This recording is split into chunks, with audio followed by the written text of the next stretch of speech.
Hello dear students. This is Mrs. Pavitra Ashok, your English teacher. Welcome back to English class. In the previous class, we had discussed warm-up activity of the prose The Best Advice I Ever Had, written by Mrs. Vijay Lakshmi Pandit. Let's know about the author. Mrs. Vijay Lakshmi Pandit was born on 18th August 1900 in Prayagraj. She was an Indian diplomat, politician, and the sister of India's first Prime Minister, Pandit Jawaharlal Nehru. She was very active in the Indian freedom movement and held high national and international positions. She was greatly influenced by the philosophy of Mahatma Gandhi and joined the freedom struggle. After her husband's death in 1944, she travelled to the USA from late 1944 to early 1946 on lecture tour. She was the Indian High Commissioner to the United Kingdom and Spain.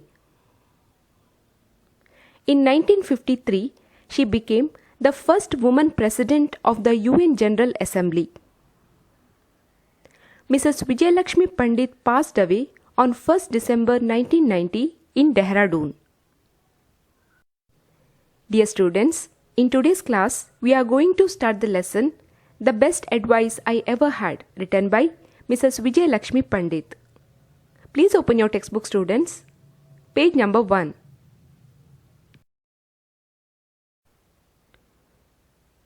The lesson given below is an article written by Mrs. Vijay Lakshmi Pandit, one of Pandit Jawaharlal Nehru's sisters. She wrote it for the Reader's Digest, a monthly magazine, when she was the High Commissioner for India in the United Kingdom. The best advice I ever had. When we hear the title of the lesson, the question which comes into our mind that who gave the advice and to whom? In this article, Mahatma Gandhi gave the advice to Mrs. Vijay Lakshmi Pandit. Whenever Mrs. Vijay Lakshmi Pandit faced some difficult or unpleasant situation, the advice given by Mahatma Gandhi came to her rescue and helped her overcome her problems. Dear students, now please look at paragraphs 1 to 3. The best advice I ever had came from one of the greatest souls the world has ever known, Mahatma Gandhi, on a sunny afternoon a decade ago. Most people pass through a period of anguish when their belief in humanity is at a low ebb. I was in such a period. My husband had recently died.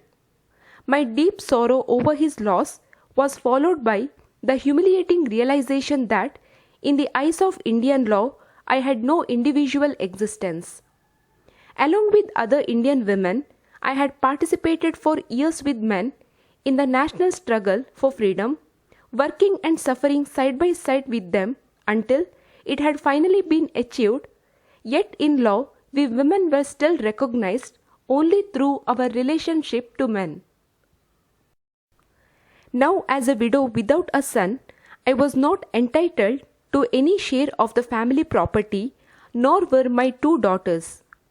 I resented this galling position. I was bitter towards those members of my family who supported this antiquated law. Now please look at meanings of new words. Decade, a period of 10 years.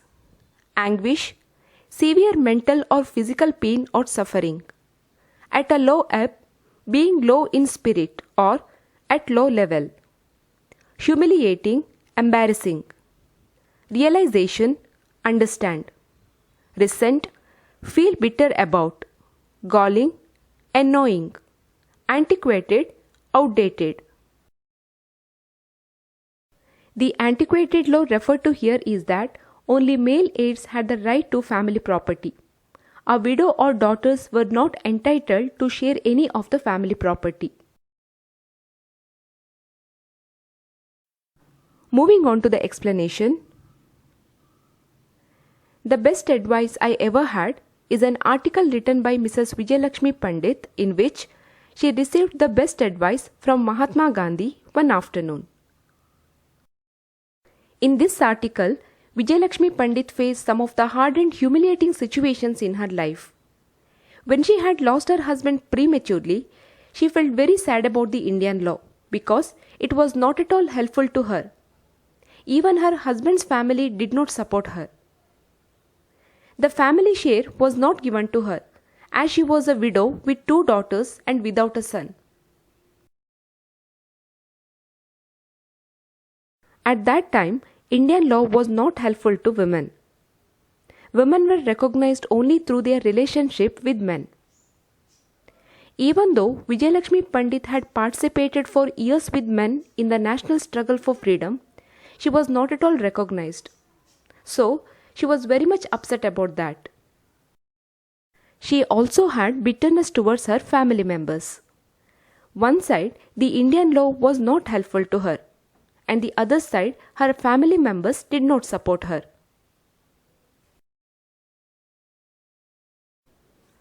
Now please look at paragraphs 4 to 9.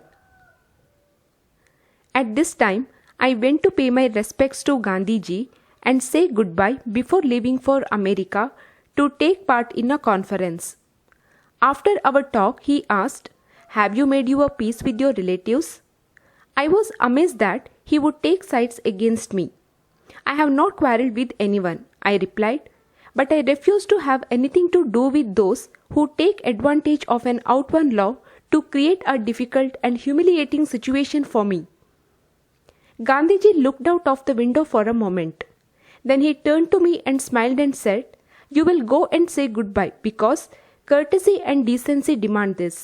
In India, we will attach importance to these things."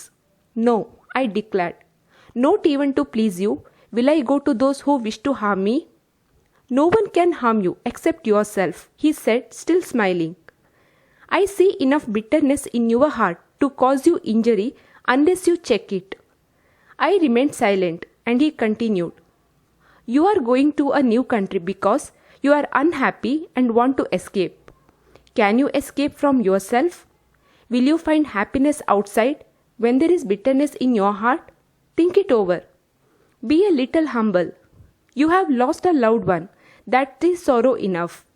Must you inflict further injury on yourself because you lack courage to cleanse your own heart?" His words would not leave me. They gave me no peace. After some days of severe struggle with myself, I finally telephoned my brother-in-law. "I would like to see you and the family," I said before leaving. The injury refers to here is the pain caused by the feeling of bitterness in her heart. Now please look at meanings of new words. Conference, a large official meeting, often lasting several days, at which members of an organization, profession, etc.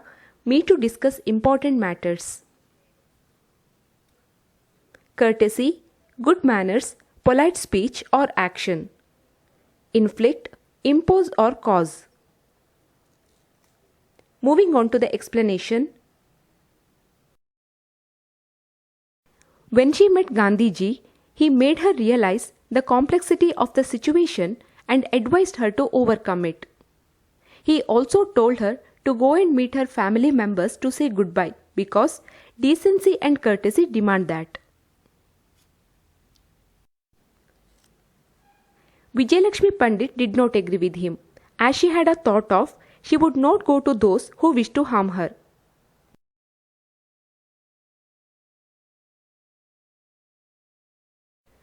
Vijayalakshmi Pandit did not meet her relatives in the beginning, as she felt bitterness towards them for supporting the law which said that widows and daughters had no right to share in the family property. But Gandhiji made her meet her relatives by convincing her that it was necessary for her to lighten her heart instead of carrying the burden of the unpleasantness of anger with her when she went abroad. He also asked her not to hurt herself, as she was already in sorrow with the loss of her husband, and she need not inflict further injury on herself because she lacked courage to cleanse her heart.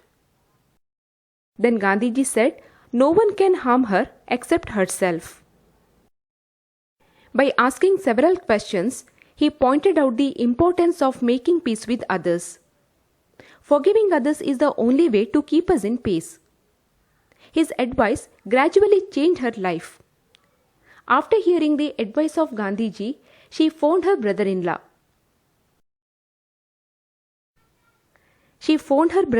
And said she would like to meet him and family before leaving for America.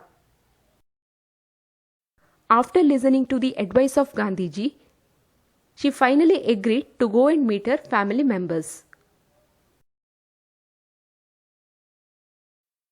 Dear students, in today's class we have completed first part of the prose "The Best Advice I Ever Had" written by Mrs. Vijay Lakshmi Pandit.